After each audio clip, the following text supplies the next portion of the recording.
Magandang araw po sa inyong lahat, lalo na sa ating mga pinuno, kawal, kawani, at pamilya ng hukbong katihan ng Pilipinas. Ako po si Father Dion, isang paring Katoliko ng Military Ordinariate of the Philippines at ang Post-Catholic Chaplain ng Headquarters and Headquarters Support Group ng Philippine Army.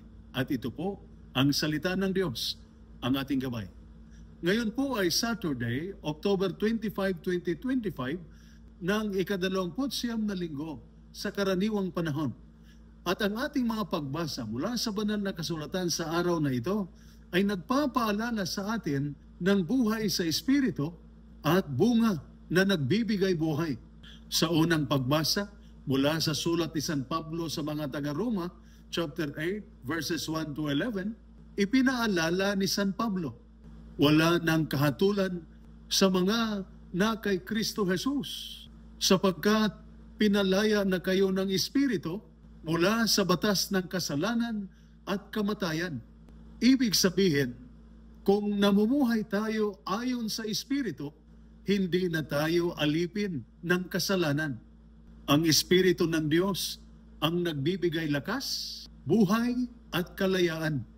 Para sa mga sundalo, ito'y parang katiyakang hindi na kayo bihag ng takot dahil ang inyong tunay na komandante ay nagtagumpay na.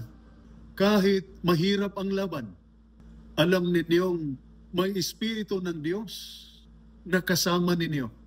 Sandata, lakas at tanggulan. Para sa miyembro ng pamilya, ito'y katiyakang hindi kayo iniiwan sa inyong sakripisyo. Ang Espiritu ang nagbibigay ng pag-asa at kapayapaan sa inyong puso. Sa ating Ebanghelyo, ayon sa Ebanghelyo ni San Lucas, chapter 13, verses 1 to 9, isinalaysay ni Jesus ang talinghaga ng puno ng igos. 3 taon na itong walang bunga at nais nang ipaputol ng may-ari. Ngunit ang hardinero ay nakiusap. Bigyan pa natin ng 1 pang taon. Aalagaan ko ito, bubungkalin at lagyan ng pataba. Kung mamunga, mabuti. Kung hindi, saka na natin putulin. Ipinapakita nito ang pasensya at awa ng Diyos. Hindi siya agad sumusuko sa atin. Binibigyan niya tayo ng panahon para magbago at mamunga.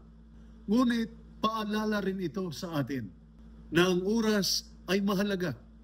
Hindi pwedeng palaging bukas o saka na.